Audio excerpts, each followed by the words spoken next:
In today's video, the exact foods that you need to eat to go from this to this, from this to this, or from this to this, and we're starting right now.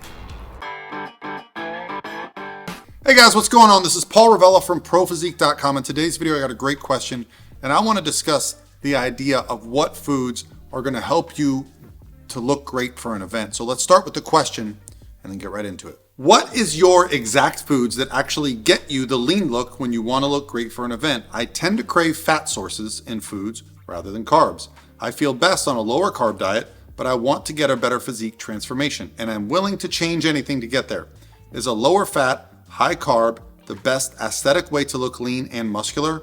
I am also really considering entering your 90-day transformation challenge. Well, if you enter that challenge, you're going to get diets, you're going to get training, you're going to get advice, you're going to get support. So hey guys, if you're interested in our 90-day transformation challenge where we're giving away $25,000 open worldwide, February 12th, jump in. Okay, so let's talk about these exact foods. Now, I think everyone, when they enter this space of they want to look better, they want to feel better, there are immediately some foods that we think are going to be the solution, right?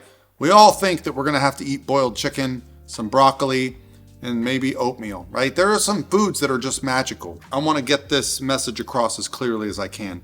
There are no bad foods, okay? There are some foods that have a little bit better nutritional value, but as long as you're fitting the foods within your daily needs, not overdoing it, those foods are going to help you work to your goals. And I think some people make the association that because foods are morally better for you, that's what you need to eat. But I got bad news for you. Foods don't have morals, okay? People do.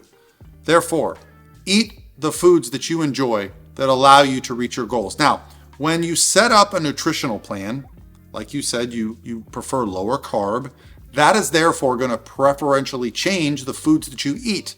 If you want to be a low carb dieter, you're not going to be able to eat a lot of things like pastas, starches, and things like this, and rice. Why? Well, they're high in carbohydrates. If you're going to eat a higher fat diet, you're going to preferentially eat more fats. Now, your question was more specific around what do I feel is the best diet to get me lean? And in fact, yes, as a physique athlete, as someone who's trying to be a performance athlete, get stronger, build muscle, lose body fat while keeping that muscle, I much prefer a higher carb approach. Now, the term low carb and high carb can have a very big difference in meaning from person to person. Okay, so I'm going to give you my definition.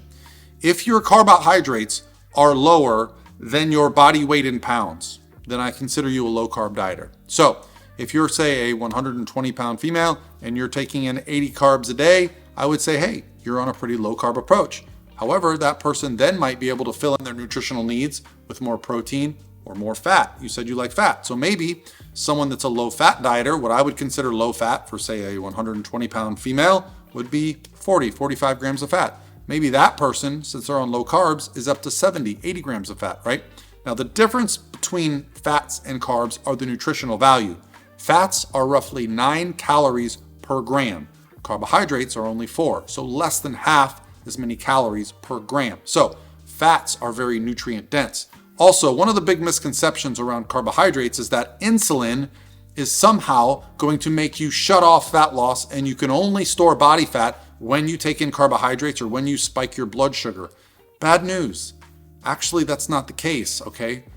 Insulin is just a hormone that shuttles our nutrients to where it needs to go. It actually also moves nutrients into our muscles. However, when you consume nutritional fat, that can be stored directly as adipose tissue without the need for insulin. So you can store fat without insulin and you can burn fat while you have an insulin spike. So stop worrying about the insulin fairy. He's not coming to your house to make you fat. What matters is the overall caloric intake of your day versus the overall caloric expenditure. You extrapolate that over a long period of time, you are either putting on body fat, taking it off, or you're maintaining. Okay, those are the 3 states that we're in. Now, for most normal human beings, you're going to be hungrier some days because you were probably more active.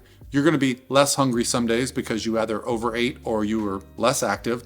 That is our normal hunger signals. Our body is going to keep us in a very tight range of body fat. Sometimes we don't listen to those hunger signals, and instead of just eating 2 pieces of pizza and feeling full, we eat the whole pizza. this is where you can start to compound problems and put on body fat. However, pizza itself is not the problem, because I can eat all my calories from pizza every single day and get absolutely shredded, okay? It's just understanding the ingredients of the pizza and what you need. So therefore, the idea that foods are bad or foods are good or the exact foods that I eat, I will tell you the exact foods that I eat. In fact, I'll put a video right here. Click on this video. You can see my full day of eating last year when I was below 10% body fat. I was eating a ton of carbs, plenty of fat, and you can see that for me, it's about my performance in the gym. It's about my daily cardio right here. I do my incline walking, and it's about hitting macronutrients that fuel my body to be better. Now, I like things like lean sources of protein. I like things like steak. I like things like chicken. I like whole eggs, right? I'll even eat some egg whites. I like tuna. I like fishes. I don't do whey protein, which for most people is just a fantastic source, one of the best sources of protein. I have an allergy to whey, so what do? My supplement company that sponsors me, Core Nutritionals, they actually help me create my own vegan protein, which I absolutely love. I love all the flavors. So for me, that is my starting meal every single day is vegan protein powder. Digests great, feels great for me. Are those magic foods that you need to get lean? No, not everybody needs those. In fact, there are many ways to do it. So I don't look at food as good or bad. I don't look at food as you must have it or must avoid it. I simply look at it, what's it gonna help me do? Is it gonna help me reach my goals? Is it gonna make me happy? That's what food is for. Guys, it's not just about, being morally right and eating good and clean all the time. Sometimes food, it's for enjoyment. We're allowed to go have some fun. You can go eat some cake and some ice cream and some pizza and just enjoy it and not have to feel like you have to fit into this bubble of being perfect all the time. Guys, that type of thinking, that binary thinking of like I'm either on a diet or off, first of all, you're not going to enjoy your diet when you're off because you're going to be guilty. And when you're on your diet, you're just going to be thinking about the foods you can't have. I got none of that, guys. I have whatever I want every single day. And because of that, I usually just crave the good stuff. I usually just want the stuff that's going to fuel me for a purpose. And when it's time to go out and have a good meal, I'm damn sure going to enjoy that meal. So if you guys need help, I do have a website called prophysiquemacros.com. You can plug in all your information. You can set it to high carb, high fat, low fat. It's got a lot of settings. You can change the meals per day, and it'll give you some macro breakdowns for your meals. But the real idea here is that the foods that are going to get you the best results are the ones that you're going to eat consistently and the ones that fit your macronutrient goals, okay? You guys are going to think I'm crazy, but I actually don't have a problem with sugar either. Why? Because as long as you're hitting your daily calorie goals, you're hitting your protein requirements and your fiber requirements, sugar has no detrimental impact whatsoever on your body, your mind, your soul. That's it.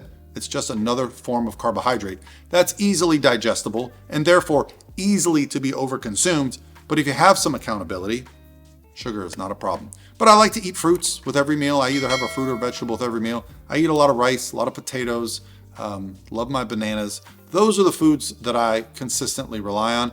I even have some Pop-Tarts. But the point for me is that I found the foods that digest well, that keep me satiated, and allow me to perform and be happy with how I look and how I feel and look forward to that next meal.